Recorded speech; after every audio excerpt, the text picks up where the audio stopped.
Hello guys, welcome और welcome back to my channel twisted कहानियां। आज जो स्टोरी मैं आपके लिए लेकर आई हूँ, या हम कह सकते हैं जो केस मैं आपके लिए लेकर आई हूँ, वो एक बहुत ही डिस्टर्बिंग केस है। जैसे कि जनरली सारे ही केसेस होते हैं मेरे चैनल पर, लेकिन ये केस जुड़ा हुआ है कल्ट से। और पहले भी मैंने आपको बहुत सारे कल्ट के केसेस सुनाए हैं, जो डिफरेंट कल्ट्स रही हैं, उन्होंने लोगों के साथ क्या क्या टॉर्चर किए हैं। तो वो भी आप पहले सुन चुके होंगे, तो आपको पता ही है कि ये जो कल्ट स्टोरीज होती हैं ये बहुत ज्यादा डिस्टर्बिंग होती हैं। किस तरह से एक व्यक्ति इतने सारे लोगों के दिमाग पर कंट्रोल कर लेता है, उनके ऊपर अत्याचार करता है, कहीं ना कहीं उनको टॉर्चर करता है, और उसके बाद भी लोग उसको अंधभक्तों की तरह फॉलो करते हैं। ये अपने आप में एक बहुत ही आश्चर्यजनक बात है, लेकिन ऐसा कई बार देखा गया है। ऐसी बहुत सारी कल्ट्स हुई हैं। और अगर पर्सनली मुझे कोई केस बहुत ज्यादा डिस्टर्बिंग जो लगा है आज तक सबसे ज्यादा, तो उसमें फर्स्ट नंबर पे तो है जोन्स टाउन, जिसमें 918 लोगों की जान गई थी। उनको साइनाइड से पॉइजन कर दिया गया था एक साथ, यानी कि सामूहिक तरीके से उनको मारा गया था। तो वो आज तक का सबसे खतरनाक मुझे कल्ट केस लगा था। इसके अलावा मुझे चार्ल्स मैनसन का केस भी बहुत ही ज्यादा डिस्टर्बिंग लगता है। उसके जो ग्राफिक डिटेल्स हैं वो बहुत ही ज्यादा दिल दहला देने वाले हैं, और उसको तो मैंने कवर भी किया है। मेरे ख्याल से मैंने जोन्स टाउन वाला केस अभी तक कवर नहीं किया है।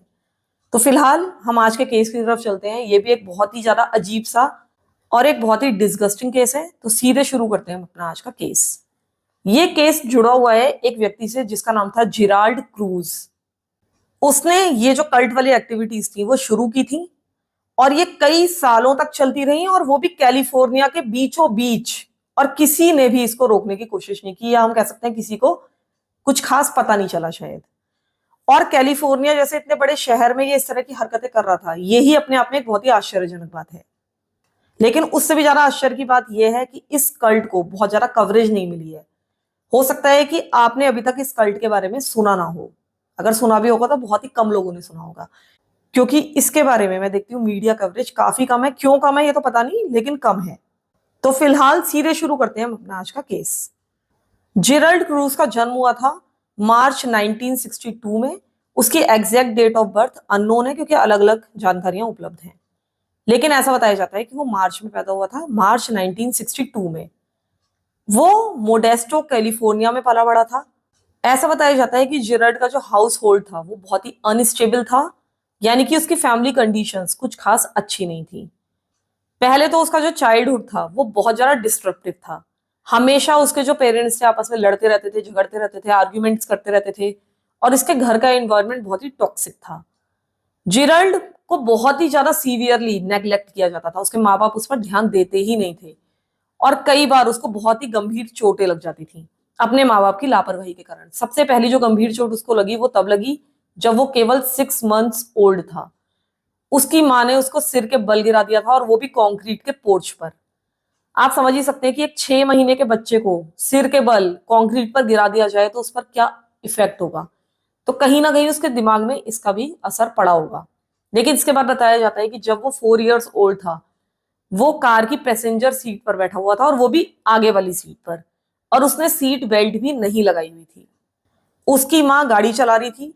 अचानक से ही किसी कारणवश उसकी माँ ने बहुत जोर से ब्रेक्स प्रेस किए, शायद सामने कोई आ गया होगा। लेकिन जो जिरल था, जो आगे बैठा हुआ था, वो अपनी सीट से उछला और सामने वाली विंडशील्ड को तोड़ता हुआ सीधा जमीन पर, यानी कि सड़क पर जाकर गिरा। जब वो विंडशील्ड से टकराया था तो उसका सिर ऑब्वियसली पहले टकराया था विंडशील्ड से, तो उसके सिर पर काफी चोट आ गई थी। और सड़क पर गिरने के बाद भी उसको काफी चोट लग गई थी। ये एक चमत्कार ही था कि वो बच गया था। केवल 4 साल की उम्र में वो 2 बार मरते मरते बचा था। लेकिन सिर्फ यही चीज नहीं थी जो जेरल्ड के चाइल्डहुड में चल रही थी। एक अजीब सी बात यह भी थी कि जेरल्ड बहुत ज्यादा कंफ्यूज्ड था कि उसके रियल पेरेंट्स आखिर हैं कौन। फिलहाल वो अपने 2 पेरेंट्स यानी कि मॉम और डैड के साथ रह रहा था, और साथ ही अपनी बड़ी बहन के साथ, जो कि उस समय 26 इयर्स ओल्ड थी। और ये उस समय काफी छोटा ही था। एग्जैक्ट कितना छोटा था ये तो पता नहीं, लेकिन छोटा था। लेकिन इसकी जो बड़ी बहन थी वो 26 इयर्स ओल्ड थी, यानी कि उससे काफी बड़ी थी। इसकी बहन का नाम था होप। अब वो आराम से अपनी जिंदगी बिता रहा था अपने पेरेंट्स के साथ, भले ही उसके घर का एनवायरनमेंट जो भी हो। अपनी बहन के साथ भी उसको प्यार था। लेकिन बाद में उसको पता चलता है कि उसकी जो ओल्डर सिस्टर है, यानी कि होप, वो असल में उसकी सिस्टर नहीं है बल्कि उसकी माँ है। असल में जो उसकी माँ थी, जो कि उसे लगता था कि ये मेरी माँ है, वो उसकी ग्रैंड मदर थी, यानी कि नानी थी। अब जेरल्ड को काफी बड़े होने तक कोई आइडिया नहीं था इस बारे में। ये उनका एक बहुत ही ह्यूज फैमिली सीक्रेट था। ये बताया जाता है कि उसकी बड़ी बहन होप ने जेरल्ड को जन्म दिया था जब वो काफी छोटी थी, यानी 15-16 साल की रही होगी। अब पता नहीं इसकी फैमिली अशेम्ड थी कि उनकी बेटी ने एक बच्चे को जन्म दे दिया है, जो भी हो, उन्होंने इस बात को छुपाने का डिसीजन लिया और इस बात को कवर अप करने के लिए इन्होंने ये जताया कि जो जेरल्ड है वो असल में उनका बेटा है और जो होप है वो उसकी बहन है, उसकी बड़ी बहन है। अब जो जेरल्ड था उसको ये बात ऐसे पता चली कि एक बार वो स्कूल में था और उसकी टीचर ने एक्सीडेंटली इस ट्रूथ को रिवील कर दिया था। अब ये पता नहीं कि उसके टीचर्स को ये बातें क्यों पता थी। अगर ये इतना ह्यूज फैमिली सीक्रेट था तो वो टीचर्स के पास कैसे पहुंचा, इसके बारे में कोई जानकारी नहीं है। लेकिन असल में इसके टीचर से इसको पता चला था, एक्सीडेंटली, जानबूझ के नहीं बताया था, लेकिन टीचर से ही पता चला था कि असल में जो होप है वो उसकी बहन नहीं है बल्कि उसकी माँ है। अब आप समझ ही सकते हैं कि जेरल्ड कितना ज्यादा शॉक्ड हुआ होगा। वो एक बच्चा था और उसको बचपन में ये पता चलता है कि उसकी बड़ी बहन असल में उसकी माँ है और जो उसकी माँ है वो उसकी माँ है ही नहीं। तो इससे भी उसके दिमाग पर काफी गहरा असर हुआ होगा। अब उसको ऐसा लगने लगा था कि उसकी पूरी जिंदगी शायद एक झूठ है, वो अभी तक एक झूठ को जीता आ रहा था। अब जब उसने अपने पेरेंट्स को जाकर इस बारे में पूछा तो उसके पेरेंट्स ने इस बात को एक्नॉलेज ही नहीं किया। उन्होंने कहा कि है क्या, सॉरी, क्या कह रहे हो तुम, नहीं नहीं ऐसा तो कुछ नहीं है, ठीक है, और हमें इस बारे में बात भी नहीं करनी है। इस तरह का एटीट्यूड था उनका, यानी कि उनको इस ट्रुथ को स्वीकार करना ही नहीं था, वो इस बारे में बात भी नहीं करना चाहते थे। अब जेरल्ड इतने बड़े शौक में था, कोई भी उससे बात करने के लिए तैयार ही नहीं था। तो अब उसको इस माइंड ब्लोइंग जो न्यू इन्फॉर्मेशन थी इसके बारे में खुद ही डील करना था, उसे खुद ही इसको सुलझाना था। और ये चीज किसी भी बच्चे के लिए अच्छी नहीं है। वो पूरी तरह से कंफ्यूज रहा कई सालों तक, क्योंकि उसको पता ही नहीं था कि असल में उसकी बड़ी बहन उसकी माँ है या नहीं है। तो आप समझ ही सकते हैं कि कम से कम उसको कोई ना कोई क्लोजर देना चाहिए था। अगर उसकी बड़ी बहन उसकी माँ थी तो बता देते कि ठीक है यही है, या जो भी था कम से कम कह देते, झूठी बोल देते। लेकिन उन्होंने ये करना भी सही नहीं समझा, क्योंकि उनको कोई फर्क ही नहीं पड़ता था। उनको कोई लेना देना नहीं था कि जेरड की जो मेंटल हेल्थ है इस पर इसका क्या प्रभाव पड़ेगा, बच्चा कितना ज्यादा शौक में है, उनको कोई फर्क नहीं पड़ रहा था। क्योंकि जैसा कि मैंने आपको बताया कि उसको काफी नेग्लेक्ट किया जाता था। इसके बाद इसके घर में कुछ नई चीजें होनी शुरू हो गई, क्योंकि अब जेरल्ड को अचानक से ही घर पर ही बुरी तरीके से ट्रीट किया जाने लगा। जब भी वो कभी थोड़ा बहुत भी मिसबिहेव करता था तो उसको सीवियरली पनिश किया जाता था उसकी मॉम के द्वारा, यानी कि मॉम या ग्रैंड मदर जो भी थी वो उसको बुरी तरीके से पीटती थी। वो कई बार एक छड़ी से उसको पीटा करती थी, कई बार रोप से उसे कोड़े की तरह पीटा करती थी, कई बार आयरन की कॉर्ड लेकर उसको पीटती थी। इसके अलावा उनके हाथ में जो भी आ जाता था, अम्ब्रेला, कोट हैंगर, स्टिक, कुछ भी आ जाता था, वो उससे इसको पीटने लगती थी। इसके अलावा बताया जाता है कि जेरल्ड को स्कूल में भी बुली किया जाने लगा था। उसको उसकी अपीयरेंस के लिए टीज किया जाता था, उसके हेयर के लिए, उसके क्लोथ्स के लिए। उसके कोई फ्रेंड्स भी नहीं थे। इसके अलावा उसको इस बात के लिए भी टीज किया जाता था कि उसको पता ही नहीं था कि उसके पेरेंट्स आखिर हैं कौन, क्योंकि स्कूल में सबको पता चल गया था कि इसकी जो बहन है वही शायद इसकी माँ है, लेकिन ये खुद भी नहीं जानता था। और ये बात एक हंसी का मुद्दा बन के रह गई थी उसके स्कूल में। स्कूल में भी जेरल्ड की बुरी तरीके से पिटाई की जाती थी। उसको बहुत ज्यादा आइसोलेटेड फील होता था, उसको लगता था कि वो दुनिया में पूरी तरह से अकेला है। वो घर में भी कंफर्टेबल नहीं था, वो स्कूल में भी कंफर्टेबल नहीं था।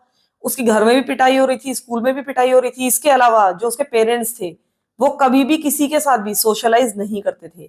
इनकी पूरी फैमिली ही बहुत ज्यादा आइसोलेटेड थी और किसी से भी बहुत ज्यादा संबंध ये लोग नहीं रखते थे। जेरल्ड जितने समय घर पर रहता था बस वो अपने बेडरूम में ही बंद रहता था, या तो वो स्कूल जाता था या फिर दिन भर अपने बेडरूम में पड़ा रहता था। इसके अलावा उसको ये परमिशन भी नहीं थी कि किसी को भी, यानी किसी भी लड़की को स्कूल में वो डेट कर सके। अब पता नहीं लड़कियां उसके साथ डेट करती या नहीं करती, क्योंकि वो वैसे भी बहुत ज्यादा बुली हो रहा था, वो वैसे भी एक ऑकवर्ड सा बच्चा था, लेकिन उसको परमिशन भी नहीं थी। इसके अलावा उसकी अगर किसी से दोस्ती हो भी जाए किसी लड़की से तो उसको उस लड़की को घर लाने की भी परमिशन नहीं थी। अपने किसी भी फ्रेंड को घर लाने की परमिशन ही नहीं थी। वैसे तो उसके कोई फ्रेंड्स थे ही नहीं, लेकिन अगर उसके कभी गलती से कोई फ्रेंड कुछ दिनों के लिए बन भी जाए तो वो उनके साथ घुल मिल ही नहीं सकता था। इस कारण से उसकी दोस्तियां भी जल्दी टूट जाया करती थी। इसके बाद एक बहुत ही ज्यादा घटिया बात हुई इसकी जिंदगी में, यानी एक बहुत ही ज्यादा डिस्गस्टिंग चीज हुई जिसके बारे में सुनकर भी मुझे काफी अजीब लगा। और वो बात ये थी कि इसकी जो माँ थी, या हम कह सकते हैं ग्रैंड मदर थी, इसने इसके सामने ही जानवरों के ऊपर अत्याचार करने शुरू कर दिए। ऐसा लगता है कि वो एक बहुत ही टेरिबल ह्यूमन बीइंग थी। पता नहीं वो ऐसा क्यों करती थी, लेकिन ऐसा इसके सामने कई बार हुआ। और एक बार तो ऐसा हुआ कि इसकी माँ एक कैट लेकर आई और उसके बाद जेरल्ड के सामने ही उस कैट को रखा और उसका पेट चाकू से काटकर ओपन कर दिया जेरल्ड के सामने। अब पता नहीं जो कैट थी वो उस समय जीवित थी या मर चुकी थी, तो पता नहीं है, लेकिन अगर वो मर भी चुकी हो तो भी किसी बच्चे के लिए एक बहुत ही हॉरिफिक चीज थी। और आप लोग याद रखिए कि इस समय जेरल्ड एक बच्चा ही था। इस तरह की हरकतें जनरली कोई भी ह्यूमन बीइंग नहीं करता है, लेकिन शायद इसकी माँ मानसिक रूप से बीमार रही होगी। ऐसा बताया जाता है कि एक बार जेरल्ड की जो माँ थी वो पड़ोसी के कुत्ते से बहुत ज्यादा नाराज हो गई, क्योंकि ये जो कुत्ता था वो अक्सर इनके फ्रंट यार्ड में घूमता रहता था। तो बदला लेने के लिए उसने एक एक्स ली, एक कुल्हाड़ी ली, इस डॉग को पकड़ा और उसका पिछला पैर काट दिया। तो अब ये जो डॉग था और ज्यादा वॉक नहीं कर सकता था, यानी कि वो अब इनके फ्रंट यार्ड पर नहीं आ सकता था, जो कि ये चाहती थी। तो इसकी ये जो घटिया हरकतें हैं उसके लिए मेरे पास कोई शब्द ही नहीं है। कोई ऐसा क्यों करेगा, उसमें उसको क्या अच्छा लगेगा, पता नहीं क्या रीजन था, लेकिन इस तरह की हरकतें ये लगातार करती रहती थी। अब हम उस तरफ चलते हैं जबकि जेरल्ड 18 इयर्स ओल्ड हो चुका था और अब ये 1980s का टाइम था। उसने अपने स्कूल खत्म कर लिया था, अपने घर से मूव आउट कर गया था।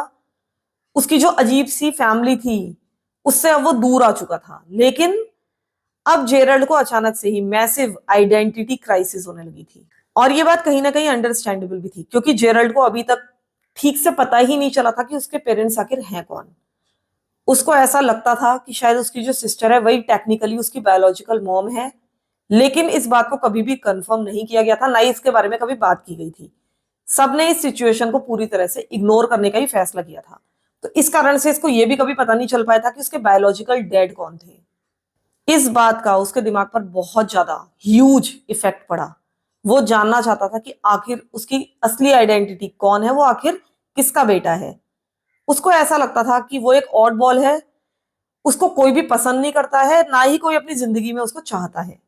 अभी भी 18 ईयर्स का होने के बाद भी उसके कोई फ्रेंड्स नहीं थे और अब उसको इस दुनिया के प्रति बहुत ज्यादा गुस्सा महसूस होने लगा था। उसको ऐसा लगता था कि वो इस दुनिया से पूरी तरह से कटा हुआ है और उसकी जिंदगी का कोई भी पर्पस नहीं है। उसको सोसाइटी के सारे सिस्टम से प्रॉब्लम थी, अथॉरिटीज पर उसका विश्वास नहीं था और उसको ऐसा लगता था कि इसी सिस्टम ने उसको नीचा दिखाया है, उसकी किसी ने मदद नहीं की है। इस कारण से वो इस सोसाइटी को बिलोंग ही नहीं करता है।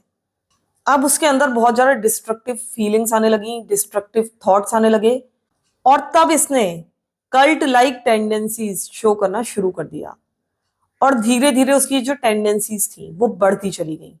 तो ये चीजें शुरू कहां से हुई उसके लिए मैं आपको बताती हूँ कि सबसे पहले तो जेरल्ड एक बाउंसर के रूप में एक स्ट्रिप क्लब में जॉब करने लगा था। वो हर एक रात को वहां पर जाया करता था, एक बाउंसर के रूप में काम किया करता था। वहां पर उसको बहुत सारे नए नए लोग मिलते थे। ऐसा उसकी जिंदगी में अभी तक नहीं हुआ था, वो अभी तक बिल्कुल अलोन रहा था। लेकिन अब वो ऐसे ऐसे लोगों से मिल रहा था जो कि उसकी ही तरह थे। ये लोग उसको बहुत ज्यादा अपनी तरह लगने लगे थे।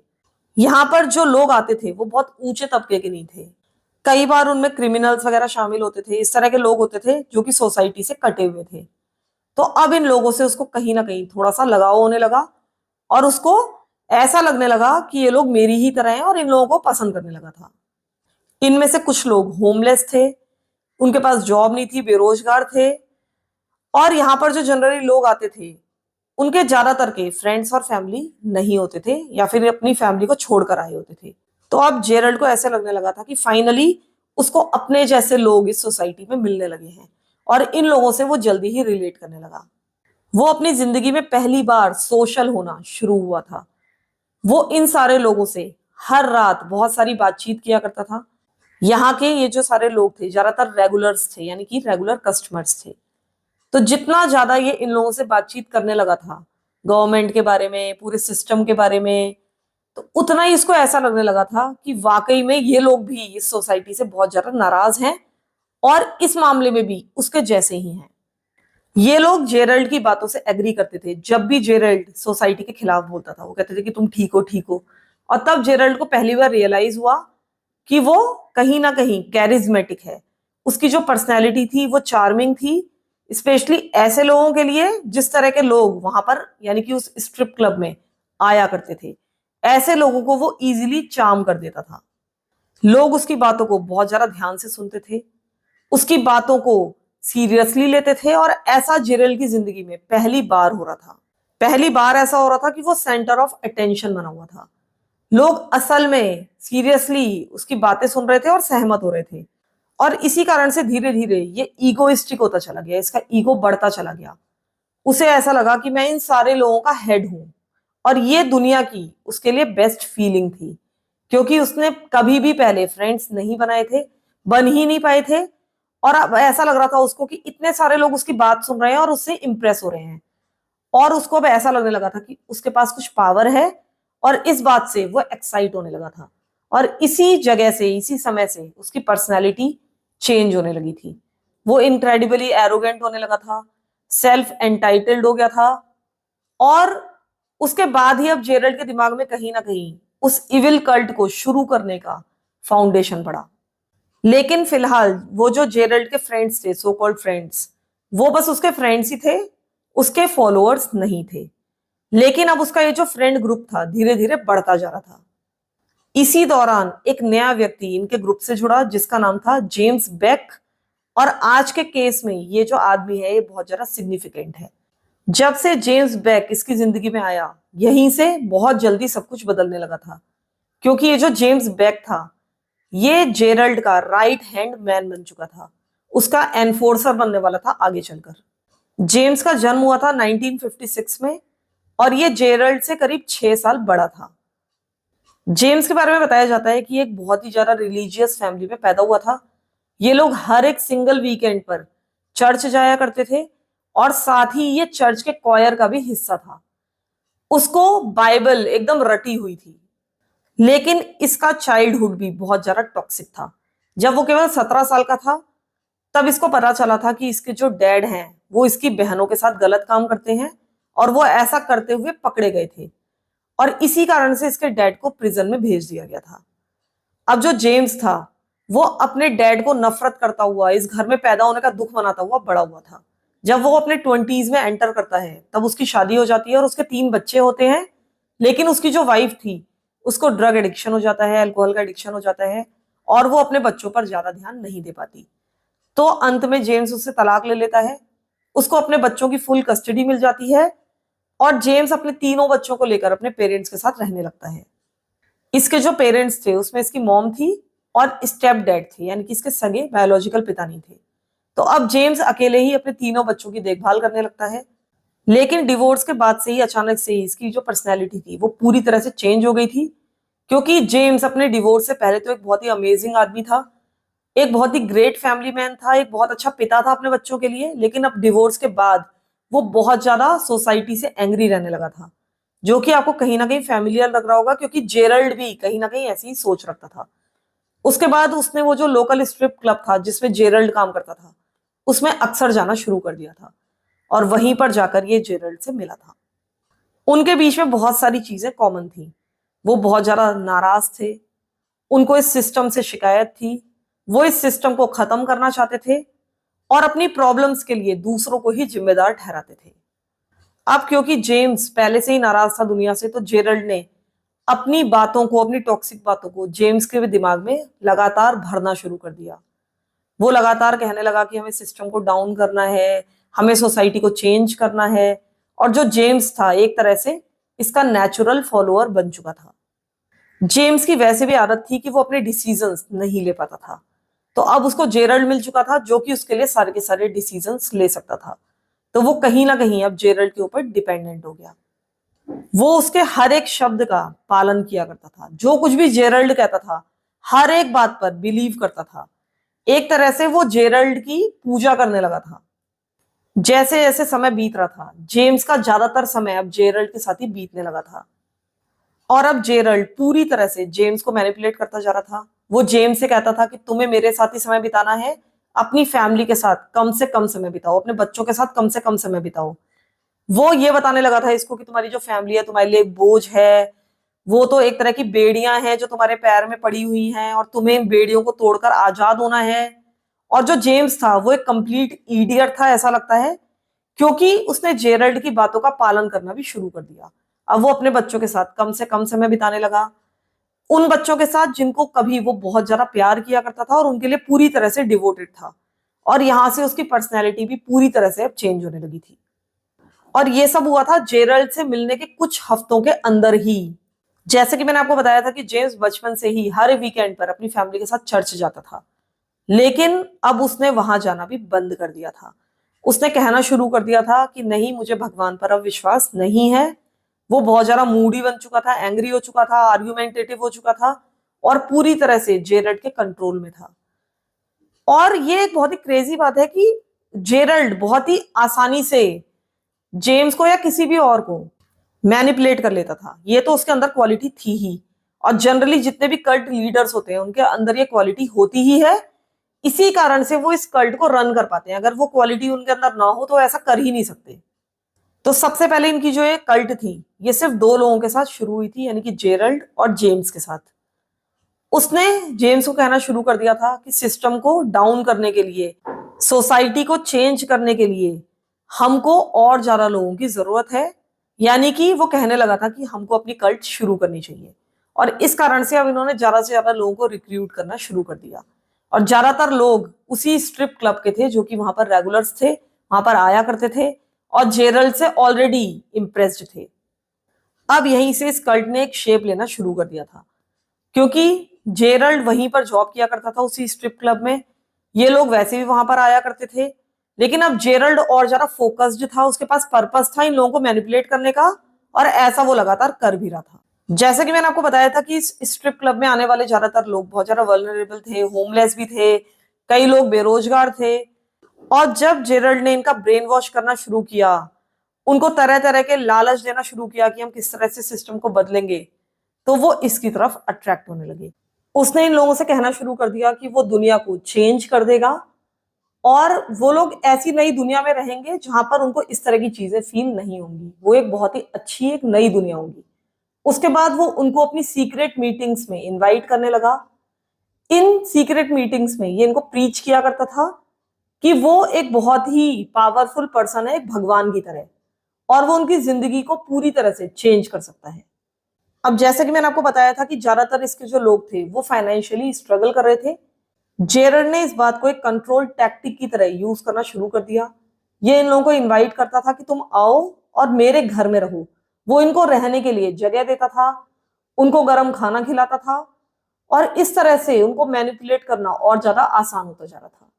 वो एक तरह से जेरल्ड के गुलाम बन चुके थे। इनकी नजरों में वो एक बहुत ही महान इंसान था, वो एक बहुत ही सेल्फलेस इंसान था।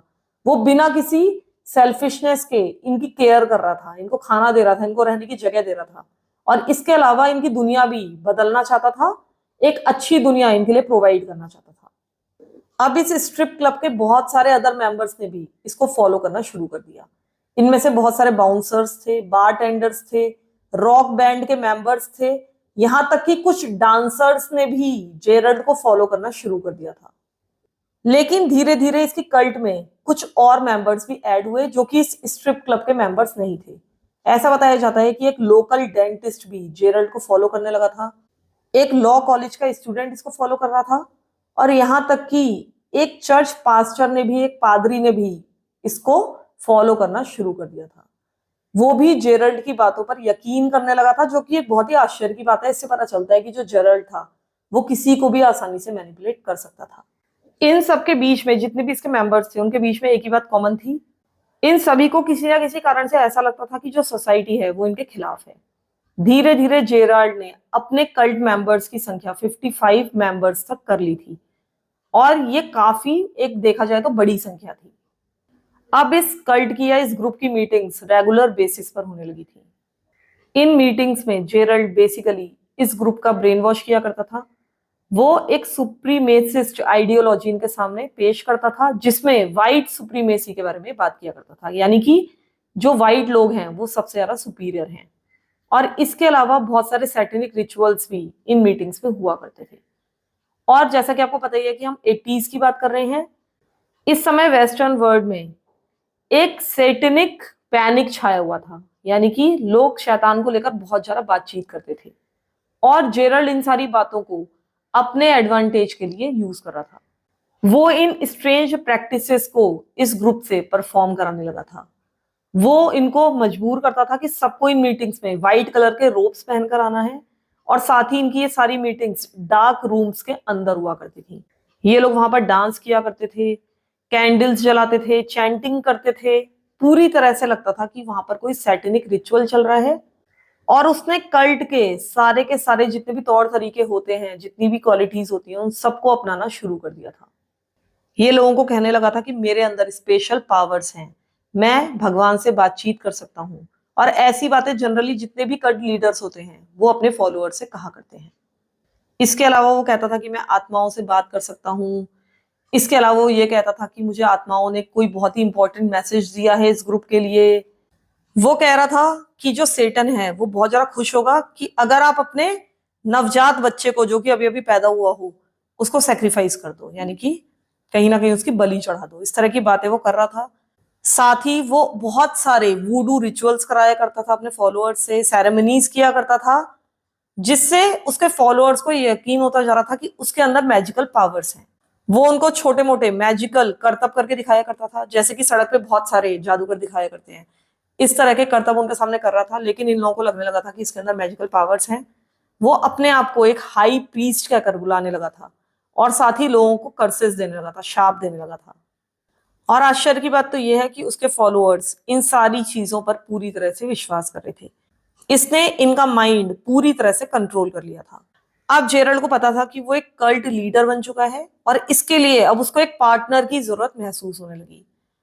तो उसने अपने लिए गर्लफ्रेंड ढूंढनी शुरू की, और जो गर्लफ्रेंड उसने फाइनली ढूंढी वो उससे काफी छोटी थी। मतलब थोड़ी बहुत नहीं, काफी छोटी थी। हम कह सकते हैं कि वो एक बच्ची थी। वो अपने लिए एक 16 ईयर्स ओल्ड गर्लफ्रेंड ढूंढ कर लाया था, और उस समय जेरल्ड की उम्र थी 25 ईयर्स। तो ऐसा नहीं है कि 9 साल का अंतर कुछ बहुत ज्यादा अंतर है, लेकिन अगर आप एक 16 ईयर्स ओल्ड हो तो उस समय ये 9 साल का अंतर बहुत ज्यादा होता है। तो वो इसके सामने एक बच्ची थी। इस लड़की का नाम था जेनिफर स्टैन। वो, जैसा कि मैंने आपको बताया, कि एक टीनेजर थी, लेकिन पता नहीं कैसे वो जेरल्ड के जाल में फंस चुकी थी। और मुझे ऐसा लगता है कि जेरल्ड इतनी छोटी लड़की के साथ इसलिए रहना चाहता था क्योंकि उसको ग्रूम करना, उसे मैनिपुलेट करना, उसके दिमाग के साथ खेलना कहीं ना कहीं बहुत ज्यादा आसान होता उसके लिए। तो अब जेनिफर इस कल्ट में एंटर होती है, इस लीडर के, यानी कल्ट लीडर के गर्लफ्रेंड के रूप में। वो जेरल्ड के साथ मूव इन कर जाती है, और उसके बाद एकदम कल्ट स्टाइल में जल्दी ही जेनिफर प्रेग्नेंट हो जाती है। क्योंकि जैसा हमने बाकी कल्ट लीडर्स के साथ भी देखा है, उनके साथ एक चीज बहुत ज्यादा कॉमन है, और वो ये है कि वो बहुत ज्यादा बच्चे चाहते हैं। वो चाहते हैं कि उनके ज्यादा से ज्यादा बच्चे हों। यहां से अब जेनिफर की जिंदगी का डाउनफॉल शुरू हो जाता है। अब जो जेरल्ड था वो केवल जेनिफर से ही सेटिस्फाइड नहीं था, जैसे कि बाकी कल्ट लीडर्स होते हैं। वो एकदम ओरिजिनल कल्ट लीडर बनना चाहता था, और इस कारण से उसको मल्टीपल वाइफ्स चाहिए थी। ऐसा बताया जाता है कि उस दौरान इसके राइट हैंड मैन, जो कि था जेम्स, जिसके बारे में हम पहले बात कर चुके हैं, उसकी एक गर्लफ्रेंड थी। उसकी गर्लफ्रेंड का नाम था रोजमेरी, और वो इसी स्ट्रिप क्लब में एक डांसर के रूप में काम किया करती थी। ये लोग कई सालों से एक दूसरे को डेट कर रहे थे। लेकिन एक दिन जेरल्ड अचानक से ही जेम्स के पास जाता है और कहता है कि मुझे ऐसा लगता है कि तुम्हारी गर्लफ्रेंड मेरी वाइफ बननी चाहिए, यानी कि अपनी गर्लफ्रेंड को छोड़ दो, मैं उससे शादी कर लूंगा। अब कोई भी रीजनेबल पर्सन होता तो वो आर्ग्यू करता, नाराज होता, लेकिन ऐसा बिल्कुल भी नहीं हुआ, क्योंकि जेम्स 100% डिवोटेड था जेरल्ड के प्रति। वो सीधे एग्री हो जाता है। वो अपनी गर्लफ्रेंड से, यानी रोजमेरी से कहता है कि तुम्हें अब जेरल्ड से शादी करनी है, उसकी वाइफ बनना है। और पता नहीं क्यों उसके पास भी कोई दूसरी चॉइस नहीं थी, वो सीधे उससे शादी कर लेती है, यानी कि वो भी मान जाती है और जेरल्ड से शादी कर लेती है। अब हम इस केस में थोड़ा सा आगे चलते हैं। उसकी कल्ट लगातार ग्रो करती जा रही थी, लोग उसके अंधभक्त बन चुके थे, और जेरल्ड अभी भी उन्हीं टैक्टिक्स को यूज कर रहा था जो कि उसने शुरू में यूज की थी। वो वल्नरेबल पीपल को टारगेट कर रहा था अपने कल्ट में लोगों की संख्या बढ़ाने के लिए। वो अपने आप को बहुत ज्यादा स्पेशल फील कराना चाहता था, और वो तभी पॉसिबल था जब उसके बहुत सारे फॉलोअर्स होते। तो अब वो होमलेस लोगों से मिलता था, वल्नरेबल लोगों से मिलता था, उनको इनवाइट करता था कि मेरे साथ आकर रहो। और ऐसा बताया जाता है कि जेरल्ड इस दौरान एक ट्रेलर पार्क में रह रहा था, यानी कि जेरल्ड के पास भी अपना कोई मकान नहीं था। वो सेलिटा के एक ट्रेलर पार्क में एक ट्रेलर में रहा करता था। ये जो ट्रेलर पार्क था ये कैलिफोर्निया के मेन एरिया में ही था, ऐसा नहीं था कि किसी जंगल में था। तो अब जैसे जैसे ये कल्ट ग्रो करती जा रही थी, बहुत सारे लोग इसको ज्वाइन करते जा रहे थे और इनके साथ रहने लगे थे। तो अब वहां पर जगह क्योंकि कम पड़ने लगी, तो जेरल्ड ने 2 एक्स्ट्रा ट्रेलर्स वहां पर ऐड कर दिए। अब क्योंकि इन बड़े बड़े ट्रेलर्स में इसके बहुत सारे फॉलोअर्स रह रहे थे, तो बेसिकली यहां पर इसकी कम्युनिटी ग्रो कर रही थी। लेकिन इस ट्रेलर पार्क में रहने वाले जो बाकी लोग ट्रेलर्स में रह रहे थे, वो तो इसके फॉलोअर्स नहीं थे। वो तो बस वहां पर अपनी जिंदगी नॉर्मल तरीके से गुजार रहे थे। तो वो इन सारी चीजों को देखा करते थे कि हाँ ठीक है, यहाँ पर संख्या बढ़ती जा रही है। अब आपको ऐसा लग रहा होगा कि जेरल्ड के पास इतना सारा पैसा कैसे आ रहा था इतने सारे लोगों को पालने के लिए। तो सच बात तो ये है कि ये अपने फॉलोअर्स से ही पैसा ले रहा था। जितने भी उसके फॉलोअर्स थे जो कि जॉब किया करते थे, वो उनको इंस्ट्रक्ट करता था कि तुम्हें अपने सारे के सारे वेजेस, अपनी सारी कमाई मेरे हाथ में रखनी है, और उसके बाद मैं तुम्हें खर्चा चलाने में मदद करूंगा, यानी कि तुम्हारा पालन पोषण मैं करूंगा। उसने इनको ब्रेन वॉश कर दिया था कि हमारे शेयर्ड रिसोर्सेज हैं, हम साथ में काम करते हैं, साथ में जीते हैं, क्योंकि असल में हम एक फैमिली हैं, ये एक असली फैमिली है। तो यानी कि ये एक फैमिली कल्ट बन चुकी थी। इसके बहुत सारे रूल्स थे जिनको फॉलो करना जरूरी था, जैसे कि जनरली हमने सारे ही कल्ट केसेस में देखा है। इन कल्ट मेंबर्स को किसी के साथ भी सोशलाइज करने की अनुमति नहीं थी अपने कल्ट के अलावा, यानी कि वो लोग सिर्फ कल्ट मेंबर्स से ही बातचीत कर सकते थे। वो इनको कहा करता था कि जितने भी ये आउटसाइडर्स हैं, यानी कल्ट के बाहर के लोग हैं, उनके डेंजरस व्यूज हैं और इनसे कोई भी इंटरेक्शन नहीं होना चाहिए, और वो पूरी तरह से फॉरबिडन था। अब तक इसने अपनी इस कल्ट को एक नाम भी दे दिया था, और इस कल्ट का नाम था द कॉज। कभी कभी ये अपनी कल्ट को the order of the lion कहकर भी बुलाता था। पता नहीं एक लॉयन का इससे क्या लेना देना था, कौन सा ऑर्डर चला था लॉयन की तरह, लेकिन जो कुछ भी है ये नए नए नामों से भी बुलाया करता था। कई बार इसने अपनी कल्ट को द कैंप कहकर भी बुलाया। ये कहता था कि मेरी जो कल्ट है ये दुनिया को बदल कर रख देगी, ये मैनकाइंड को एडवांस कर देगी, और जिस तरह से लोग आज रहते हैं वो तरीका पूरी तरह से चेंज कर देगी। अब इसके जो कल्ट मेंबर्स थे, देखा जाए तो वहां पर कुछ भी नहीं कर रहे थे। कुछ लोग थे जो जॉब कर रहे थे लेकिन वापस आकर बस यहीं पर बैठे रहते थे, साथ में रह रहे थे, और जो जेरल्ड के स्टूपिड रूल्स थे बस उनको फॉलो कर रहे थे। पता नहीं कैसे इससे दुनिया चेंज होने वाली थी, तो पता नहीं, लेकिन शायद इनको ऐसा लगता था कि किसी चमत्कार से दुनिया चेंज हो जाएगी। मुझे ऐसा लगता है कि इसके जितने भी फॉलोअर्स थे वो इतने ज्यादा अकेले थे आज तक कि उन्हें ऐसा लगता था कि अब जेरल्ड ही उनका सरोगेट पेरेंट बन चुका है। उनको ऐसा लगता था कि इसने इनकी जिंदगी बदल दी है, क्योंकि इसने बहुत सारे लोगों को आपस में मिलाया था। कहीं ना कहीं वो एक फैमिली की तरह रह रहे थे। शायद इससे पहले वो कभी भी इतने सारे लोगों से सोशलाइज नहीं कर पाए होंगे। इनको रहने के लिए कहीं ना कहीं एक घर मिल रहा था, खाना मिल रहा था, एक पर्पस मिल गया था जिंदगी का, एक रीजन मिल गया था, और उनको लग रहा था कि वो कहीं ना कहीं तो बिलोंग करते हैं कम से कम। इसके अलावा जैसे कि मैंने बताया कि जो जेरल्ड था वो बहुत ज्यादा कैरिज्मेटिक था, बहुत ज्यादा चार्मिंग था, और इसी कारण से उसके जो शब्द थे वो लोगों के दिमाग में बहुत ज्यादा प्रभाव डालते थे।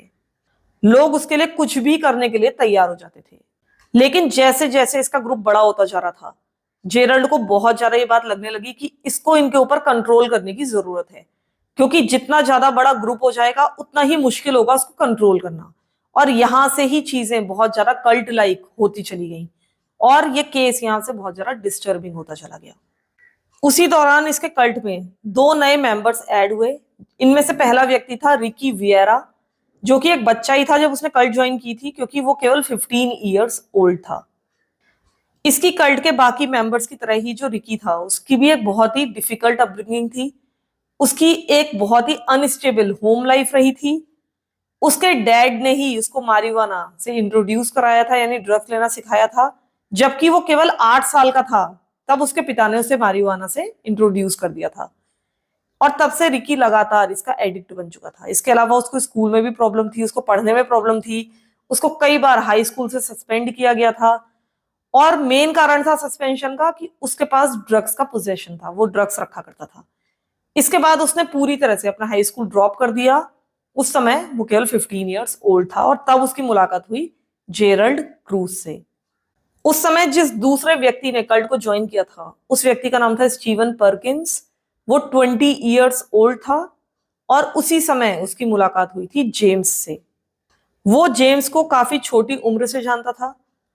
कहीं ना कहीं वो जेम्स का फ्रेंड था, और इस कारण से ही जेम्स उसको फाइनली इस कल्ट में लेकर आया था। ये दोनों के दोनों मेंबर यानी कि रिकी और स्टीवन, जिनके बारे में मैंने भी आपको बताया, ये इस केस के लिए बहुत ज्यादा सिग्निफिकेंट थे, क्योंकि जेरल्ड अब बाकी लोगों के माइंड को कंट्रोल करने के लिए इन दोनों को यूज करने वाला था। इन लोगों के मन में डर पैदा करने के लिए ये इन दोनों ही बच्चों का, क्योंकि बच्चे ही थे वो देखा जाए तो 15 और 20 ईयर्स के, इनको यूज किया करता था। वो दिखाना चाहता था कि अगर कल्ट मेंबर्स कभी भी उसके विरुद्ध जाएंगे तो उनका क्या हाल होगा।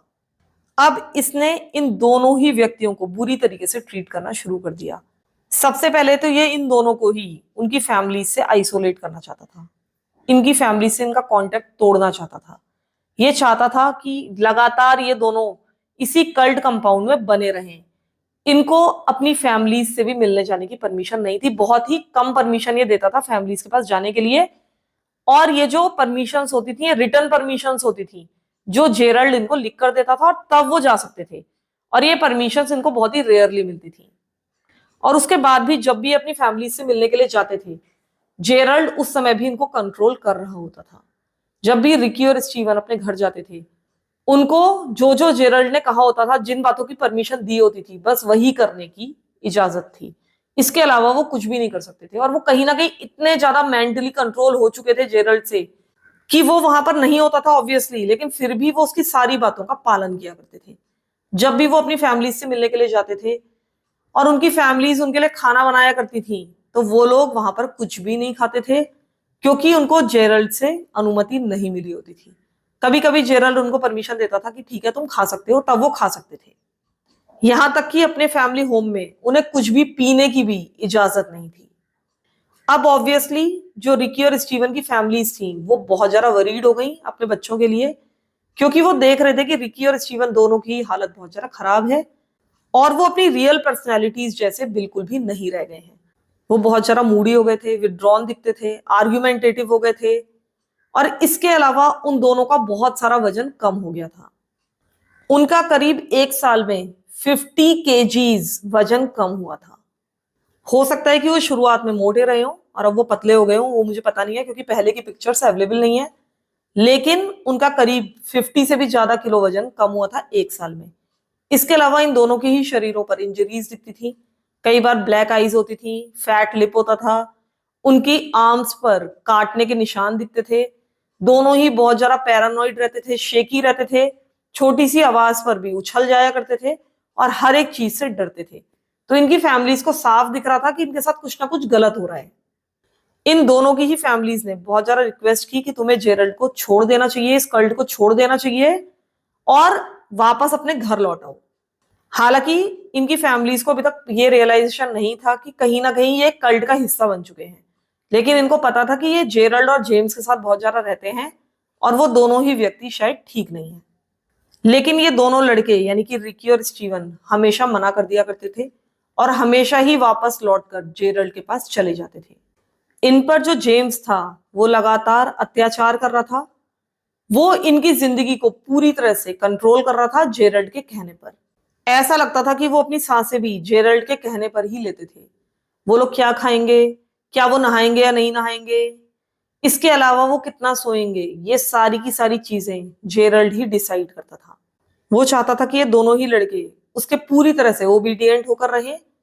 वो कई बार रूम के कोने पर इनको कई कई घंटों के लिए खड़ा कर दिया करता था, दीवार की तरफ मुंह करके, और वो लोग खड़े भी रहते थे बिना किसी विरोध के। इसके अलावा कैंप के ज्यादातर काम ये उनसे करवाया करता था। जितनी भी कुकिंग होती थी, क्लीनिंग होती थी, बर्तन धोना वगैरह सब कुछ ये लोग अकेले किया करते थे। इसके अलावा कैंप के बच्चों की देखभाल किया करते थे। पूरी पूरी रात ये जागे रहते थे क्योंकि इनको कैंप की भी रक्षा करनी थी। तो अब ये दोनों बुरी तरीके से स्लीप डिप्राइव्ड हो चुके थे, हेल्यूसिनेशंस होने लगे थे इन्हें, और इसी कारण से इनका ज्यादातर वजन कम हुआ था। इनकी मेंटल हेल्थ तो और भी ज्यादा खराब होने लगी थी। अगर कभी भी ये जेरल्ड के किसी भी रूल के खिलाफ चले जाते थे तो इनको सीवियरली पनिश किया जाता था। अगर इनमें से कोई भी मिसबिहेव कर दे तो ये उनको कोने में खड़ा कर देता था रूम के और उनके हाथ ऊपर करवा दिया करता था। ये अपने हाथ नीचे नहीं कर सकते थे, इनको परमिशन ही नहीं थी। इधर जब ये हाथ ऊपर करके खड़े होते थे तो जो जेम्स था वो लगातार इनके पेट में मुक्के मारा करता था। और यहां पर मैं आपको एक बात बता दूं कि जेरल्ड कभी भी किसी के ऊपर भी हाथ नहीं उठाया करता था। उसने कभी भी किसी को भी फिजिकली टॉर्चर नहीं किया। वो हमेशा किसी ना किसी और का सहारा लिया करता था। और ये ज्यादातर हुआ करता था इसका राइट हैंड मैन जेम्स। ये जेरल्ड के सारे कमांड्स को ब्लाइंडली फॉलो करता था। ये रिकी और स्टीवन को लगातार थप्पड़ मारा करता था, किक किया करता था, पंच किया करता था, इनके सिर पर भारी ऑब्जेक्ट से वार किया करता था। और ये इनकी जो बीटिंग्स थी ये कभी कभी नहीं होती थी बल्कि अक्सर हुआ करती थी। कई बार पिटाई इतनी ज्यादा हो जाती थी कि जहां पर पिटाई होती थी ये वहीं पर पड़े रहते थे, उठने की भी हालत में नहीं होते थे। इसके अलावा कई बार ये उनको अपने कपड़े उतारने के लिए कहा करता था, पूरी तरह से कपड़े उतारने के लिए। एक बार इसने स्टीवन के कपड़े उतरवाए, उसको जमीन पर लेटने के लिए मजबूर किया और उसके बाद उसके जेनिटल एरिया पर लातें मारी। कई बार ये इन दोनों को बेड़ियों में जकड़कर डार्क रूम्स में बंद कर दिया करता था। उनके एंकल्स में बेड़ियां डाली जाती थी ताकि वो मूव ना कर पाए। ऐसा नहीं था कि इन दोनों को ही मारपीट का शिकार होना पड़ रहा था।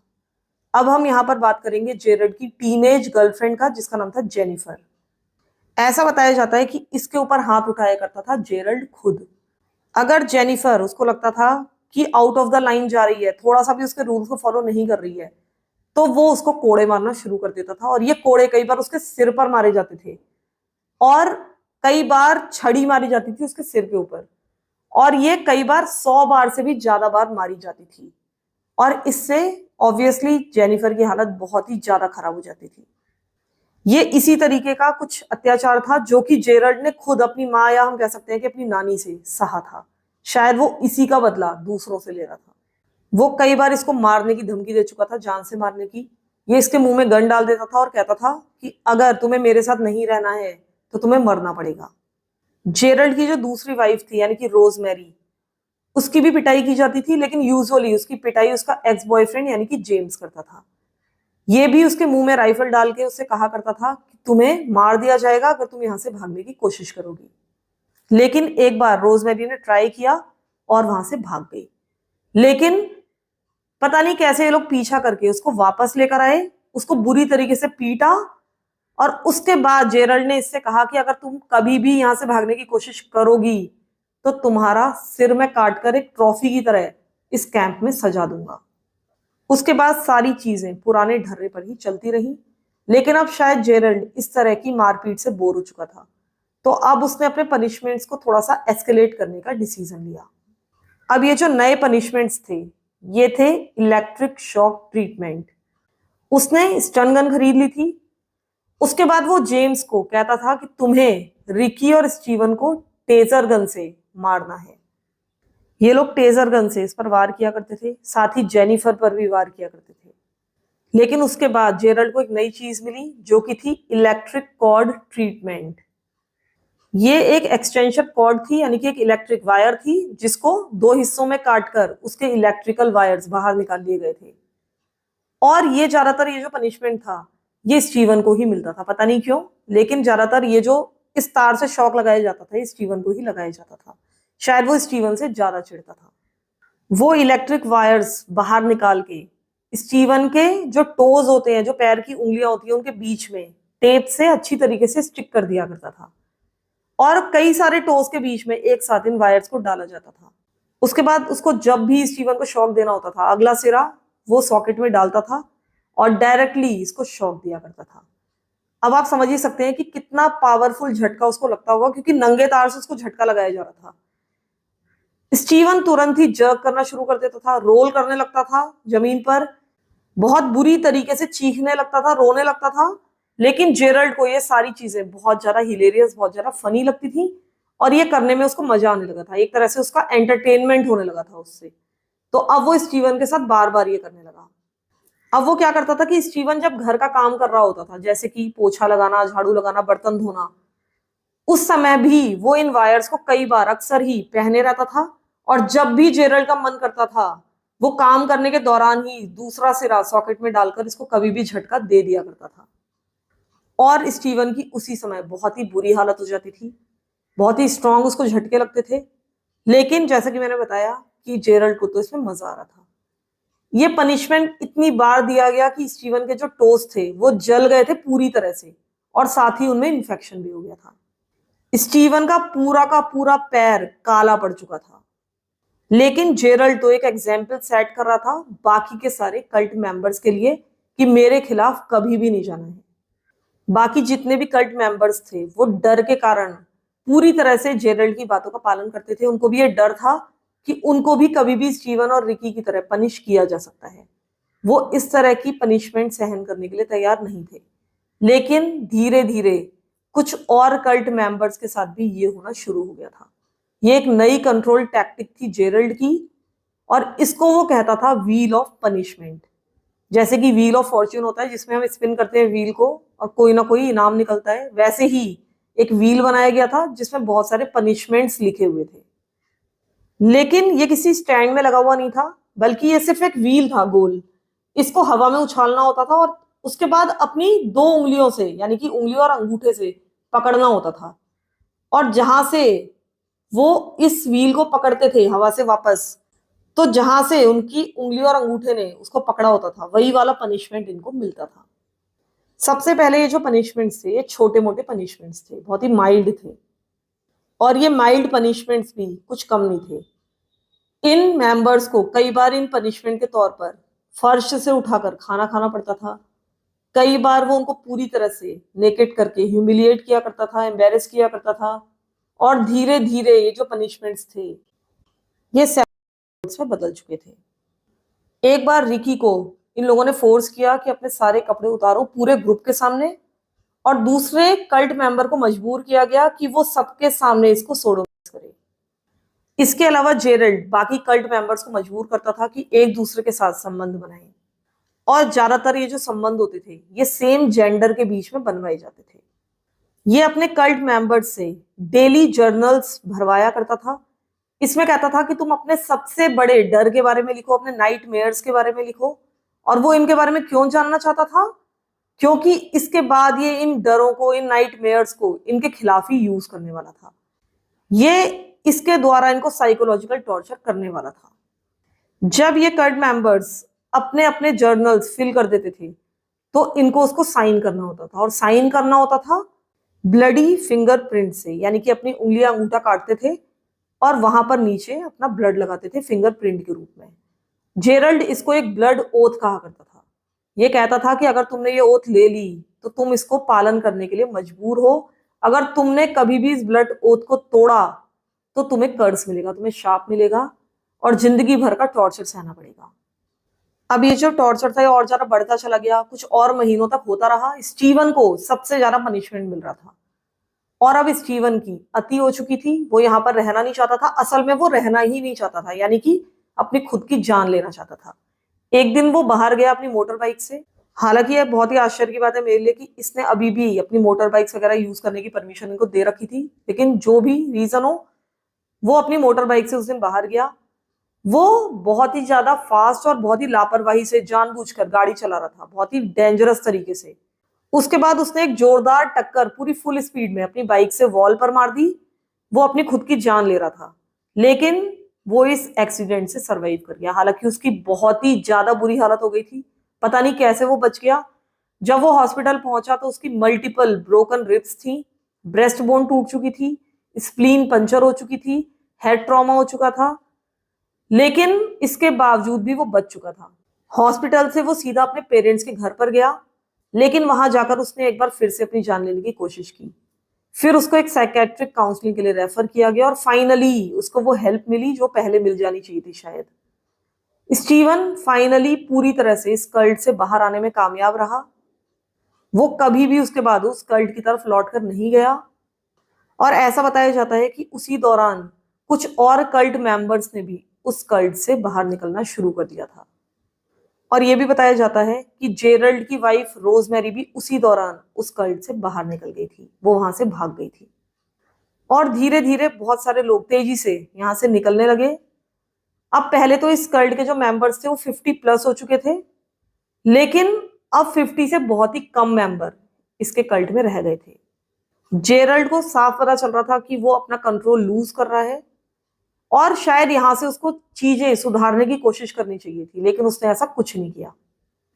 वो बहुत ही ज्यादा फ्रस्ट्रेटेड हो गया, और उसके बाद उसने अपने जो पनिशमेंट्स थे वो बच्चों के ऊपर भी ट्राई करने शुरू कर दिए। अब इस कल्ट में बहुत सारे बच्चे भी थे।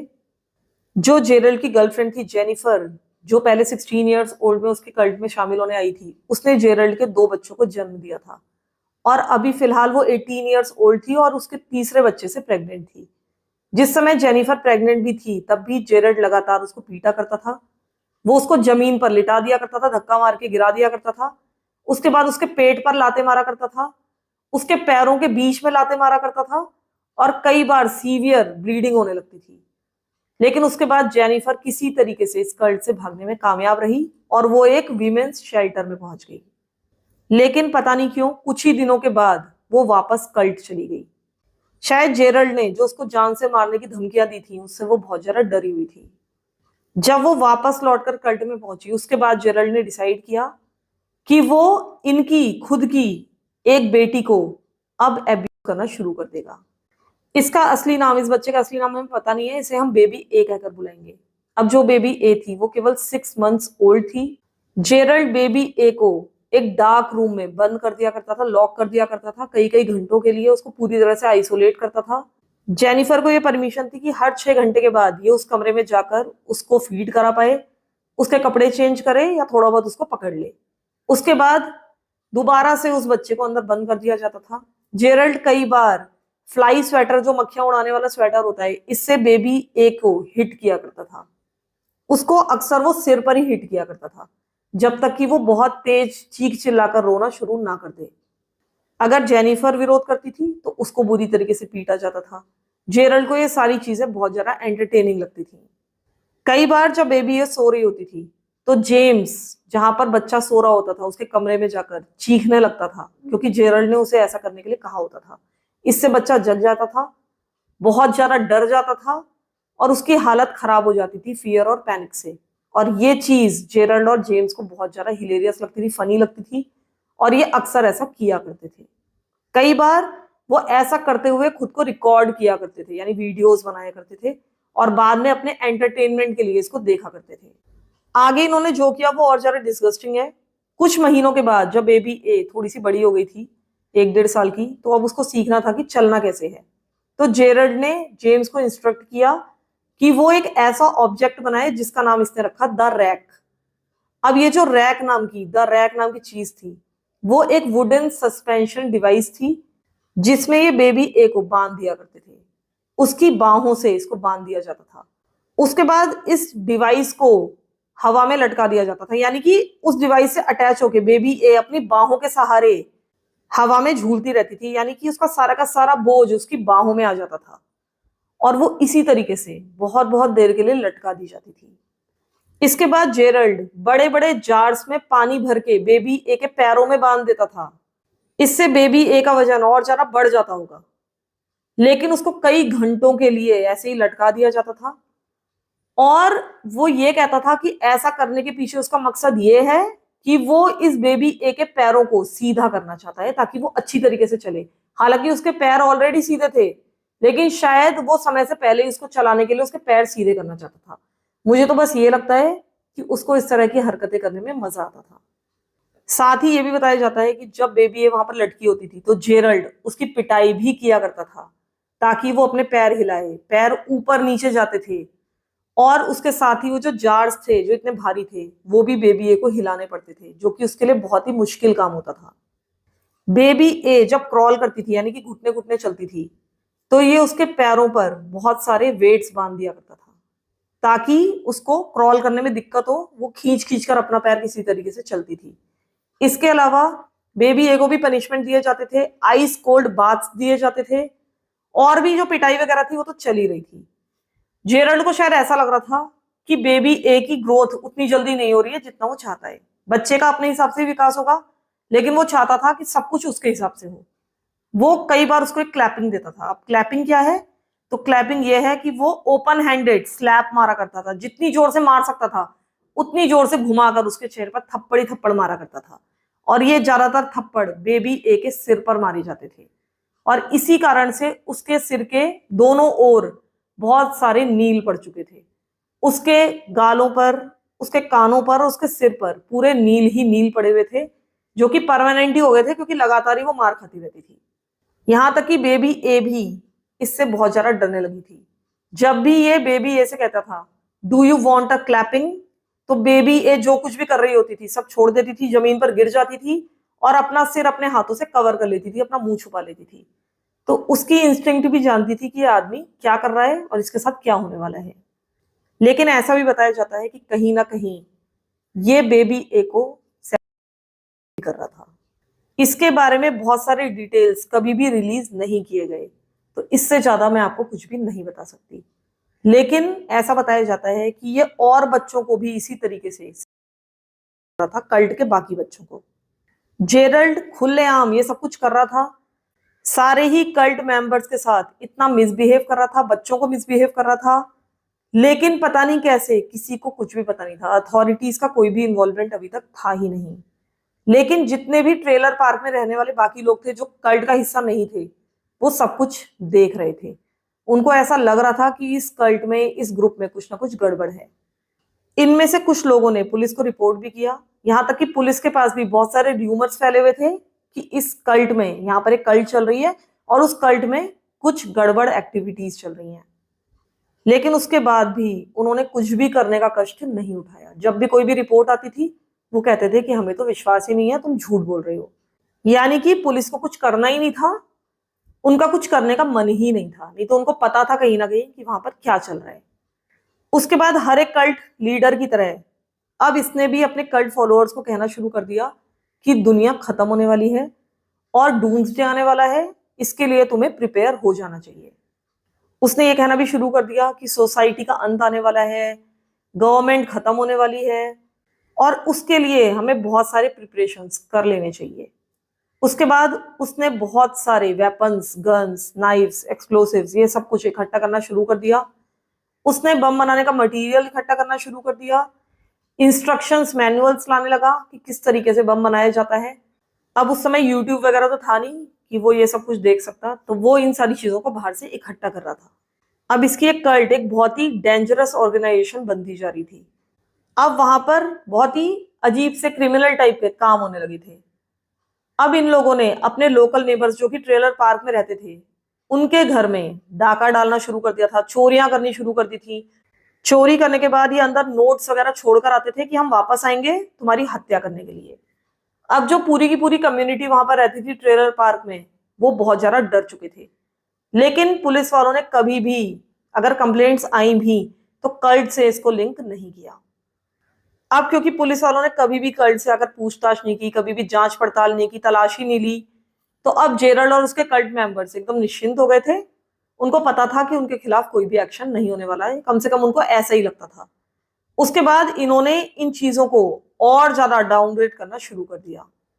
अब चीजें यहां से बहुत ज्यादा डेडली होने वाली थी। अब हम चलते हैं जनवरी 1990 की तरफ। कल्ट को शुरू हुए 7 से 8 साल हो चुके थे और उसके बाद यहाँ पर कुछ बहुत ही सिग्निफिकेंट होने वाला था। इसी दौरान यहाँ पर एक व्यक्ति जिसका नाम था फ्रैंकलिन रेपर, वो कल्ट को ज्वाइन करता है। फ्रैंकलिन अपने ट्रेलर में ही इस कंपाउंड में रहने के लिए आया था, यानी कि उसने अपना ट्रेलर इस कंपाउंड में मूव किया था और उसने उसी समय इस कल्ट को अपने कुछ और फ्रेंड्स के साथ ज्वाइन कर लिया। फ्रैंकलिन 50 ईयर्स ओल्ड था और फ्रैंकलिन के बारे में बताया जाता है कि वो जेरल्ड से एकदम अपोजिट था। आपको लग रहा होगा फ्रैंकलिन कोई बुरा व्यक्ति था, ऐसा बिल्कुल नहीं था। वो असल में एक बहुत ही अच्छा आदमी था।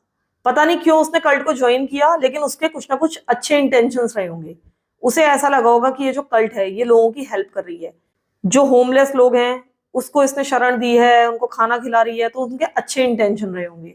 तो उसने भी इसीलिए ज्वाइन किया था ताकि वो लोगों की हेल्प कर पाए जेन्युइनली। वो भी लोगों को इनवाइट कर रहा था अपने ट्रेलर में रहने के लिए, क्योंकि वो दिल का एक अच्छा व्यक्ति था। वो बिल्कुल भी मैनिपुलेटिव नहीं था, वो किसी से भी पैसा डिमांड नहीं करता था जिस तरह से जेरल्ड करता था, अपने जॉब करने वाले मेंबर से पैसा मांगता था। वो ऐसा नहीं करता था, वो कभी भी कोई भी पनिशमेंट्स नहीं देता था। वो असल में लोगों की हेल्प कर रहा था, वाकई में हेल्प कर रहा था। अब जेरल्ड के जो पुराने मेंबर्स थे उनमें से भी कई सारे मेंबर्स की फ्रैंकलिन मदद करने लगा, लेकिन जेरल्ड को ये देखकर बहुत ज्यादा गुस्सा आने लगा। उसको ऐसा लगा कि इसकी परमिशन वो फ्रैंकलिन को नहीं दे सकता। फ्रैंकलिन उसकी अथॉरिटी के लिए एक थ्रेट नजर आने लगा इसको। उसको ये दिखाई दे रहा था कि लोग अब वाकई में फ्रैंकलिन के पास जा रहे हैं हेल्प के लिए, और अब वो जेरल्ड के पास कम आ रहे थे, ना के बराबर आ रहे थे। लोगों को दिख रहा था कि फ्रैंकलिन वाकई में एक अच्छा व्यक्ति है। अब ये देखकर जेरल्ड को बहुत ज्यादा चिंता होने लगी। फ्रैंकलिन इस तरह से उसको अपनी कल्ट से बाहर नहीं कर सकता था। हालांकि फ्रैंकलिन ऐसा बिल्कुल भी चाहता भी नहीं था, उसके दिमाग में ऐसा कुछ था भी नहीं, लेकिन फिर भी जेरल्ड को ऐसा लग रहा था कि शायद फ्रैंकलिन उसकी जगह ले रहा है। अब इसने लगातार फ्रैंकलिन से लड़ाई झगड़ा करना शुरू कर दिया। दोनों के बीच में आर्ग्यूमेंट्स होने शुरू हो गए। वो एक दूसरे के ऊपर चिल्लाते थे। ह्यूज फाइट्स होने लगी। यहां तक कि मरने मारने की धमकियां भी एक दूसरे को ये देने लगे। ये सब कुछ अगले 4 महीनों तक चलता रहा। इनके बीच में बहुत ज्यादा टेंशन बढ़ चुकी थी। लेकिन अब जेरल्ड ने डिसाइड किया कि उसको ये सारा मामला अपने हाथों में फाइनली लेना ही है, और इसी कारण से उसने अपने कुछ डेंजरस कल्ट मेंबर्स को बुलाया। उनके साथ मिलकर इसने फ्रैंकलिन की कार को कंपाउंड से बाहर निकाला। फ्रैंकलिन के ट्रेलर को खींचकर घसीटकर उस ट्रेलर पार्क से बाहर निकाल दिया गया, और फ्रैंकलिन की कार को इन्होंने आग लगा दी। पूरी तरह से इसकी कार जल चुकी थी। अब ऑब्वियसली जब फ्रैंकलिन को ये पता चला कि उसके साथ क्या हुआ है, तो उसको बहुत ज्यादा गुस्सा आया। गुस्सा आना ही था। इनके बीच में बहुत ही ज्यादा लड़ाई हुई। इसके बाद हम चलते हैं 20 मई 1990 के दिन। यहां पर कुछ बहुत ही ग्रूसम होने वाला था। अब जेरल्ड ने उस दिन अपने 5 जो मोस्ट लॉयल सदस्य थे या मेंबर्स थे कल्ट के, उनको इकट्ठा किया। उनके साथ सीक्रेट मीटिंग की, जिसमें जेम्स भी ऑब्वियसली शामिल था। इसके अलावा एक और व्यक्ति था जिसका नाम था जेसन लमार। एक व्यक्ति जिसका नाम था रोनाल्ड वाइली। इसके अलावा 21 ईयर्स ओल्ड रिकी, जिसके बारे में हम पहले भी बातचीत कर चुके हैं, जिसको ये बहुत ज्यादा पनिश करता था जब से वो 15 ईयर्स ओल्ड था। अब इसकी उम्र 21 ईयर्स हो चुकी थी। इन चारों आदमियों के अलावा एक महिला भी इसमें शामिल थी जिसका नाम था मिशेल एवेंस। अब ये बताया जाता है कि वो फ्रैंकलिन से थोड़ा सा ज्यादा फ्रेंडली थी, यानी कि वो जेरल्ड के जो खास मेंबर्स थे उन ग्रुप का हिस्सा थी, लेकिन कहीं ना कहीं वो फ्रैंकलिन से भी दोस्ती की हुई थी। तो वो इनसाइड मैन के रूप में काम करने वाली थी, क्योंकि फ्रैंकलिन को भी उस पर थोड़ा बहुत विश्वास था, वो उसके साथ फ्रेंडली था। तो अब उसने जेरल्ड को फ्रैंकलिन के ट्रेलर का लेआउट बताया, और उसके बाद जेरल्ड ने एक बहुत ही डेडली प्लान बनाया। इनका ये इरादा था कि ये फ्रैंकलिन को और जितने भी लोग उस समय ट्रेलर के अंदर मौजूद होंगे उन सबकी हत्या कर देंगे। और जो इन 5 के ग्रुप में महिला शामिल थी, यानी कि मिशेल, वो फ्रैंकलिन के ट्रेलर में जाकर सबको बहला फुसलाकर एक कमरे में इकट्ठा करने का काम करेगी। जब ये लोग एक रूम में इकट्ठा हो जाएंगे, तब ये लोग वेपन्स के साथ हमला करेंगे। अब जेरल्ड ने हर किसी को वेपन्स दिए, नाइफ्स दिए, बैट्स दिए, मास्क दिए, ताकि इनका चेहरा कोई भी ना देख पाए। और इसके बाद इनका एक डेडली मिशन शुरू हो जाता है। पहले तो मिशेल अकेले फ्रैंकलिन के ट्रेलर के अंदर जाती है। उस समय ट्रेलर के अंदर 4 लोग मौजूद थे। ये सभी लोग ट्रेलर के लिविंग रूम में थे।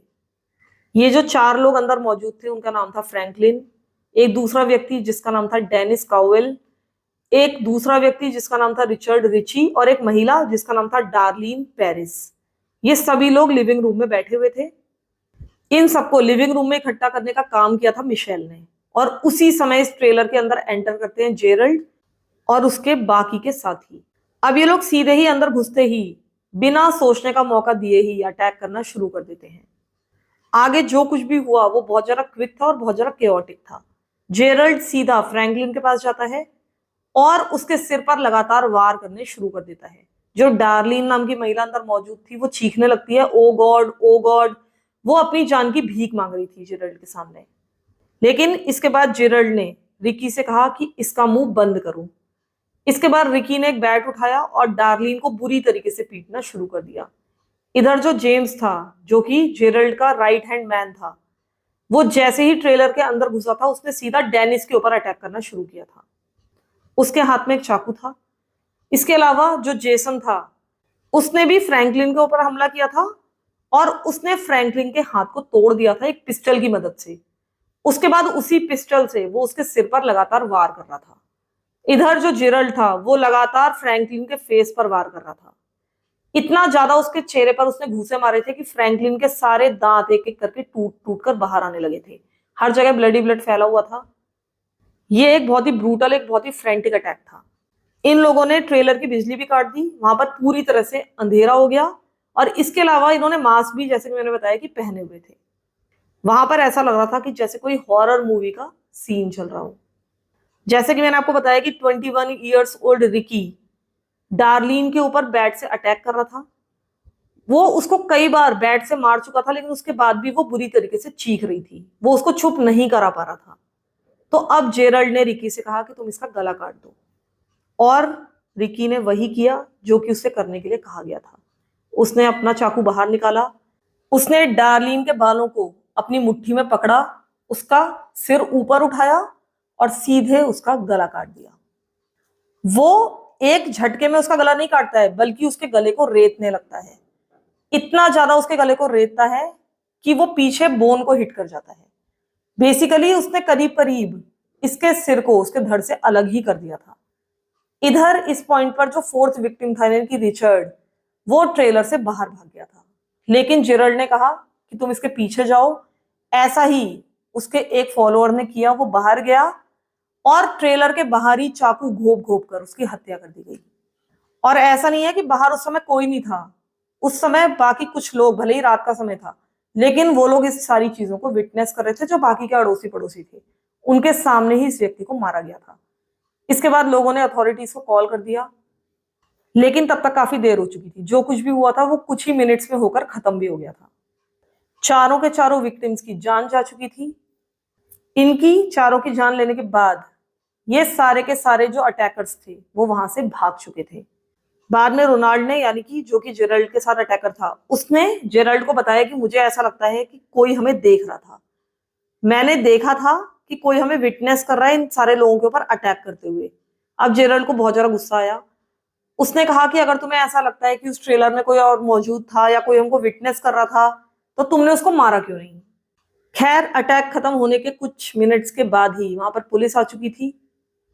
अब जब पुलिस वहां पर पहुंची तो क्राइम सीन इतना ज्यादा ब्रूटल था, इतना ज्यादा हॉरिफिक था कि वो भी देखकर हैरान रह गए। जो पहला विक्टिम इनको दिखा वो था रिचर्ड, जो कि बाहर घास पर पड़ा हुआ था। उसके गले पर भी मल्टीपल वुंड्स थे जो कि चाकू से किए गए थे। इसके अलावा उसके बैक पर, स्टमक पर और लिवर पर भी चाकुओं के निशान थे। इसके अलावा उसके हाथों पर डिफेंसिव वुंड्स थे। इसके साथ ही उसके गले को भी काटा गया था। इसके बाद इनको डेनिस कॉउवेल मिला, जिसका स्कल फ्रैक्चर हो चुका था। उसके चेहरे पर भी चाकुओं से वार किए गए थे, उसकी खोपड़ी पर भी वार किए गए थे, उसके चेस्ट और लिवर पर भी स्टैब वुंड्स थे। इसके बगल में ही डार्लिन पेरिस पड़ी हुई थी, उसके भी शरीर पर जगह जगह चाकुओं के निशान थे। उसके भी स्कैल्प पर, नेक पर, चेस्ट पर, स्पाइन पर, हर जगह चाकुओं से वार किए गए थे। लेकिन उसका जो कॉज ऑफ डेथ था वो था उसका कटा हुआ गला। उसका गला, उसकी गर्दन करीब करीब काटी जा चुकी थी, बस थोड़ी सी स्किन से जुड़ी हुई थी। उसके ही बगल में फ्रैंकलिन पड़ा हुआ था, जिसको एक्सटेंसिव और फेटल हेड इंजरीज हुई थी। उसको बेसबॉल बैट से बुरी तरीके से पीटा गया था, और साथ ही उसके चेहरे को भी इतनी बुरी तरह पीटा गया था कि वो डिफॉर्म हो चुका था। उसके चेहरे की हड्डियां टूटकर उसके ब्रेन के अंदर एंटर हो गई थी। उसकी लेफ्ट आर्म टूटी हुई थी, और साथ ही उसके गले पर भी चाकुओं से वार किए गए थे। अब पुलिस ने तुरंत ही अपनी इन्वेस्टिगेशन शुरू कर दी थी, फाइनली शुरू कर दी थी। लेकिन अब इस केस में एक मैसिव ट्विस्ट आने वाला था। एक ऐसा ट्विस्ट जिसकी कल्ट मेंबर्स ने कल्पना नहीं की थी, उसे एक्सपेक्ट नहीं कर रहे थे, क्योंकि उनको नहीं पता था कि वो अपने पीछे एक सर्वाइवर छोड़ आए हैं। जैसा कि मैंने आपको बताया था कि मिशेल पहले गई थी ट्रेलर में, उसने सबको एक ही कमरे में इकट्ठा कर लिया था, यानी कि लिविंग रूम में। उसको बस ये पता था कि ट्रेलर में 4 ही लोग मौजूद हैं, लेकिन असल में वहां पर 5 लोग मौजूद थे। और ये जो 5वां व्यक्ति था वो थी एक महिला, जिसका नाम था डोना एल्वराज। वो एक होमलेस थी, और उस रात उसे फ्रैंकलिन अपने ट्रेलर में लेकर आया था मदद के तौर पर। तो वो अंदर एक बेडरूम में सो रही थी, लेकिन मिशेल को इसका कोई भी आइडिया नहीं था कि डोना वहां पर मौजूद है। जब ये अटैक शुरू हुआ तो डोना समझ गई थी कि कुछ ना कुछ गड़बड़ है। वो एक विंडो से कूदकर बाहर भाग गई थी और झाड़ियों के पीछे छुप गई थी। लेकिन उसने वहां पर छुपे छुपे देखा कि जो अटैकर्स हैं वो ट्रेलर से बाहर निकल रहे हैं। और जैसा कि मैंने आपको बताया कि उन अटैकर्स ने मास्क पहने हुए थे, लेकिन उसने ये भी देखा कि इनमें से एक अटैकर ने अपना मास्क उतार दिया था। यानी कि भागते भागते एक व्यक्ति ने अपना मास्क उतार दिया था, इसलिए उसने एक अटैकर का चेहरा देख लिया था। जब ये लोग वहां से भाग गए तब डोना भागती हुई एक नेबर के घर पर पहुंची। उसने 911 को कॉल किया और इन अटैकर्स में से एक का डिस्क्रिप्शन अच्छी तरीके से उसने पुलिस वालों को दिया। अब जब पुलिस वालों को ये डिस्क्रिप्शन पता चला तो उनको ऐसा लगा कि ये जो डिस्क्रिप्शन है ये तो जेसन लमार की तरह लग रहा है, वही व्यक्ति जो कि इस वियर्ड कंपाउंड में इस वियर्ड सी कल्ट का हिस्सा था। अब पुलिस वालों ने जल्दी ही जेसन लमार को ढूंढ लिया, उसे अरेस्ट कर लिया और उसके बाद उससे इन्वेस्टिगेशन शुरू की और यहीं से इस कल्ट का डाउनफॉल पूरी तरह से शुरू हो गया। उसने जल्दी ही बाकी सबका भी नाम बता दिया। उसने कल्ट में क्या क्या चलता था इसके बारे में भी पुलिस को सब कुछ बता दिया। इसके बाद पुलिस वालों ने रिकी को पकड़ा, वही 21 ईयर्स ओल्ड लड़का, और उनको ये रियलाइज हो गया था कि ये वीकेस्ट लिंक है। और ये बात सही भी निकली क्योंकि रिकी ने सब कुछ फटाफट इनके सामने उगल दिया। इसके अलावा उसने उस अब्यूज के बारे में भी इन लोगों को बताया जो कि वो इतने सालों से झेलता आ रहा था। उसने सारे के सारे मर्डर प्लॉट और उसने जो कुछ भी इसमें हिस्सा लिया था उसके बारे में भी पुलिस को सब कुछ बता दिया। फाइनली पुलिस ने हर किसी को गिरफ्तार कर लिया था और इनका केस अब ट्रायल के लिए जाता है। जेरल्ड, जेम्स, रिकी, इन सब के ऊपर 4 मर्डर के चार्जेस लगाए गए थे। इधर जो जेसन था और साथ ही रोनाल्ड था उनके ऊपर 4 counts of second degree murder के चार्जेस लगाए गए थे। इसके अलावा मिशेल के ऊपर भी मर्डर में सहायता करने के चार्जेस लगाए गए थे और जल्दी ही इन 6 के 6 लोगों को गिल्टी पाया जाता है। इसके बाद इन लोगों को सजा सुनाई जाती है। मिशेल को केवल 1 ईयर इन प्रिजन की सजा सुनाई जाती है क्योंकि उसने इन सब के खिलाफ कोर्ट में खड़े होकर गवाही दी थी। इधर जो जेसन और रोनाल्ड थे उनको 62 ईयर्स इन प्रिजन की सजा सुनाई जाती है और फाइनली जेरल्ड, जेम्स और रिकी को इन तीनों को ही डेथ सेंटेंस सुनाया जाता है, यानी कि इनको मौत की सजा मिलती है। लेकिन अजीब सी बात तो यह है कि ये लोग आज भी अपनी मौत की सजा का इंतजार कर रहे हैं, आराम से जेल में बैठे हुए हैं, यानी कि 30-35 साल हो चुके हैं लेकिन इनको अभी भी मौत की सजा नहीं मिली है। पता नहीं इनको मौत की सजा मिलेगी या नहीं मिलेगी, हो सकता है कि इससे पहले इनकी नेचुरल डेथ हो जाए। ऑब्वियसली जैसे ही जेरल्ड प्रिजन में गया इसकी कल्ट अपने आप ही डिसॉल्व हो गई क्योंकि जो कॉज था इसकी कल्ट का वो अब एग्जिस्ट नहीं करता था। हालांकि इसका कोई कॉज था ही नहीं, लेकिन अगर लोगों पर अत्याचार करना भी इसका कॉज था तो अब इनका जो प्रमुख था यानी कि इनका जो मुखिया था वो जेल जा चुका था और इसको आगे चलाने वाला कोई भी नहीं था। आश्चर्य की बात तो यह है कि इस केस को कभी भी ज्यादा मीडिया कवरेज मिला ही नहीं। शायद ये कल्ट और भी आगे बढ़ती रहती अगर फ्रैंकलिन बीच में नहीं आता। पता नहीं ये जो कल्ट थी वो कहां तक जाती, आगे क्या करते, लेकिन फिलहाल फ्रैंकलिन बीच में आया, उसने और 3 और लोगों ने अपनी जान गंवाई, लेकिन यहाँ पर इस कल्ट का फाइनली अंत हो गया। तो फिलहाल के लिए इतना ही। मैं उम्मीद करती हूँ कि जल्द ही इन लोगों को मौत की सजा मिले। अभी तक मिल जानी चाहिए थी, इन्होंने कहीं ना कहीं आराम से अपनी जिंदगी जेल में काट ली है, लगभग पूरी ही, लेकिन फाइनली अभी भी अगर इनको मौत की सजा मिले तो शायद इनकी आंखों में कुछ डर देखने को मिले। तो फिलहाल के लिए इतना ही। आप लोग बताइएगा कि ये केस आपको कैसा लगा, इसके बारे में आप क्या राय रखते हैं। थोड़ा सा लंबा हो गया ये केस, लेकिन मुझे उम्मीद है कि आपको इंटरेस्टिंग लगा होगा, बोरिंग नहीं लगा होगा। और थोड़ा सा स्पीड तेज करके देख लिया कीजिए अगर आप लोगों को थोड़ा सा मेरी स्पीड स्लो लगती है। तो फिलहाल के लिए इतना ही। मेरे दूसरे चैनल को भी थोड़ा सा प्यार दीजिए, उसको भी सब्सक्राइब कीजिए। तब तक के लिए thank you so much for listening to my stories. Thank you so much.